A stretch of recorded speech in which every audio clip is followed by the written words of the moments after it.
One of the challenges of leadership is understanding that we face a perpetual war of how do we stay on top? How do we stay at the leading edge? How do we keep our teams, our groups, our families, whatever it is we're responsible for leading, how do we keep them moving forward, especially when the world is constantly changing around us?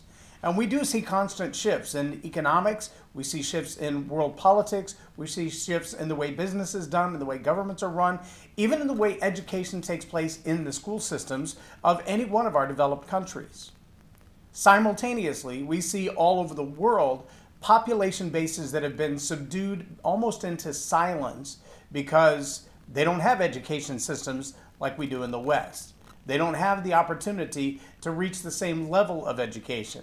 Now, there are many nations that wouldn't be considered Western nations that have their own education processes and education systems, but they're not the same as the West.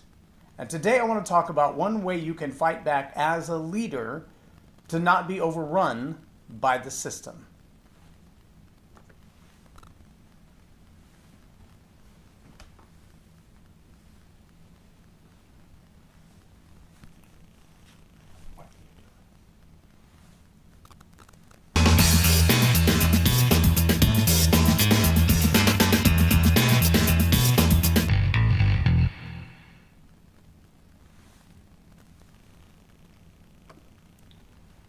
I'm J Loren Norris with Leading Leaders Podcast. And for centuries, we've known that the population bases that don't get the same level of education as the elites tend to be, well, the serfs or the slaves or the paupers or the peasants. And so one way that we can fight back, and I highly encourage this, if you ever get a chance to see the background of this shot, this is like maybe 40% of all the books that I own. And I would say in recent years I've collected more books than I've read, but the majority of what I own are actually books that I've read. Not just read, but poured over. If you, like my wife, are one of those people who can't read a book that's been marked in, when you see the books on my shelf and you wonder why there are doubles of many of them, there's one of two reasons that I have more than one copy of a book.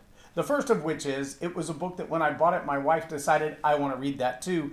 And she was frustrated with the fact that I already marked in it, I made notes, underlined things, circled things, written references to other books where the same idea was expanded better. Or it's a book that I know someone else needs to read. So when I buy mine, I'll buy 5 or 6 copies of it. Nick Vujicic books are like that. John Maxwell books, a lot of those I have bought and given away multiple copies of it beyond what I've read. But a lot of the books that I have are books that I have not yet read. Maybe they're reference books, or they're books that I'm looking at going, this is the hot topic of the day, but I don't really want to consume it in the blindness of the day. I want to kind of get through the cultural shift that this book brings about. Books like Kendi Abraham's book on anti-racism.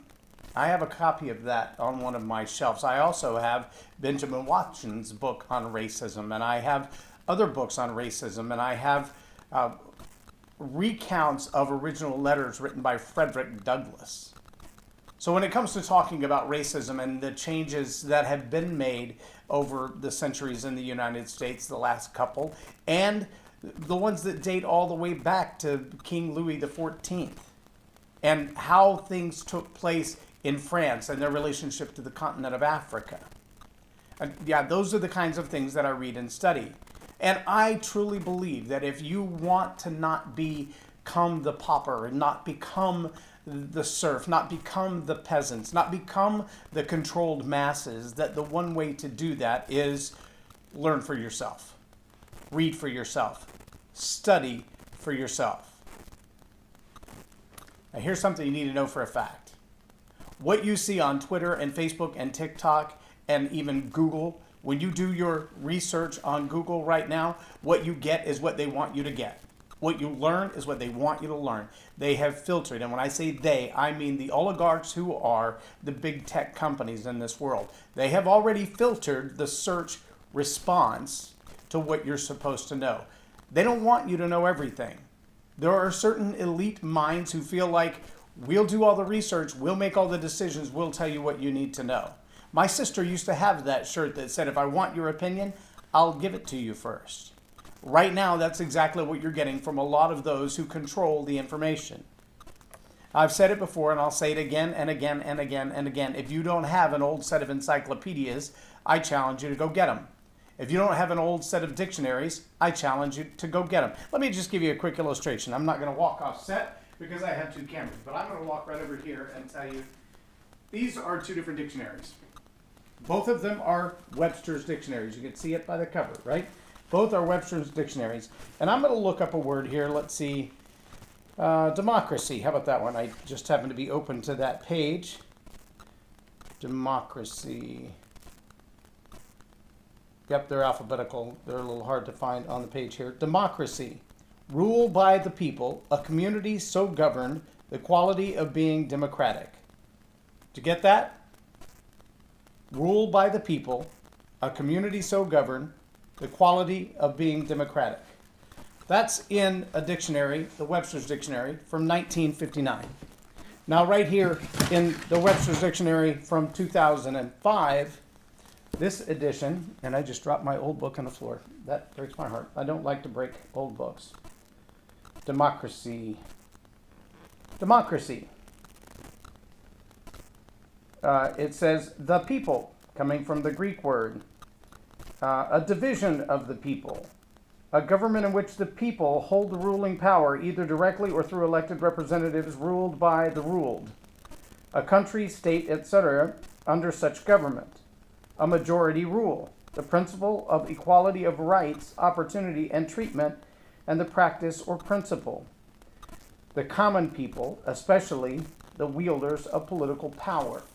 So what we see just from 1959 to 2005 is that what we know as democracy has completely changed. The meaning of the word has changed. So when I say things that seem really obnoxious, like our founding fathers didn't give us a democracy, they gave us a representative republic. People who want to argue that today want to use modern terminology. But remember, the word democracy, as you might find it if you look it up on Google right now, doesn't even match what I just read to you from the 2005 dictionary. Nope, the meaning has changed yet again. And because it's digital, they can change it on a daily basis. So what does that tell you about your education? Well, let me just give you one example.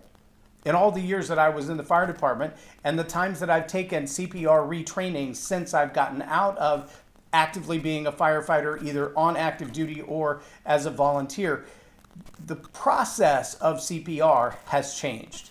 How many breaths, how many heart pumps, how many between each other, at what pace, at what rhythm. Some of those core elements have been the same, but I just early last year had a chance to interview at the Fire Training Academy in Burleson, Texas. I interviewed 4 or 5 of their active trainers who are also active on other departments right now. And those guys will tell you in their 30 and 40-year careers, that has changed. The process, the policies, even the procedures of when do you use CPR and when do you not have changed. We used to do the head tilt method to open the airway so that breath could go in, and we realized if somebody has a neck injury, you may have just permanently paralyzed them or killed them in that process.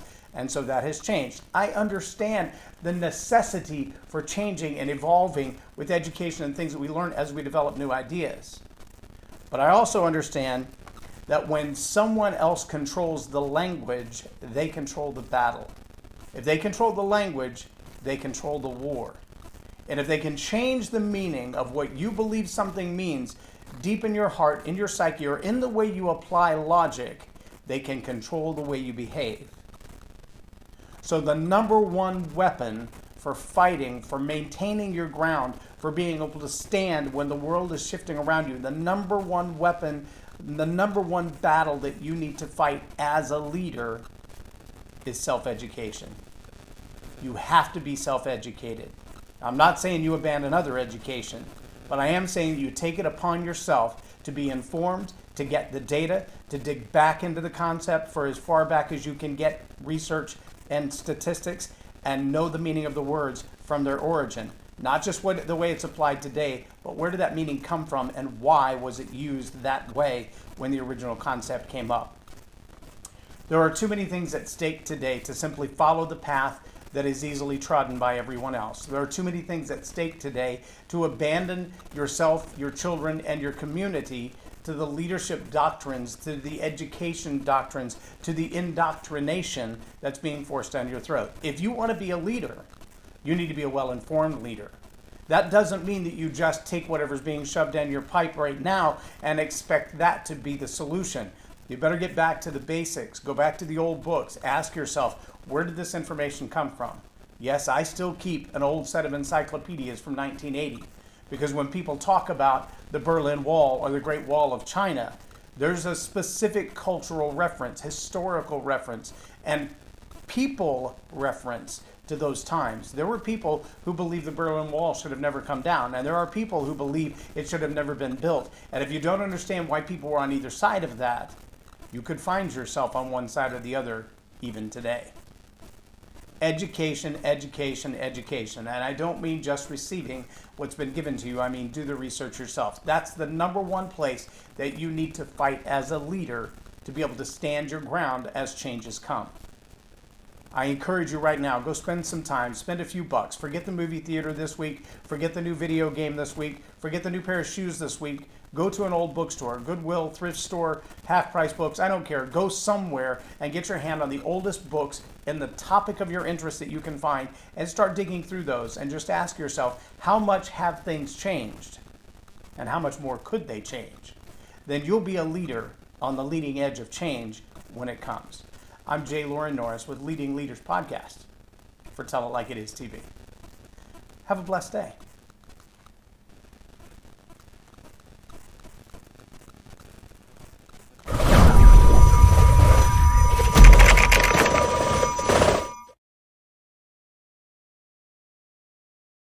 Subscribe now for our extensive video library of leadership lessons promoting faith, family, and freedom.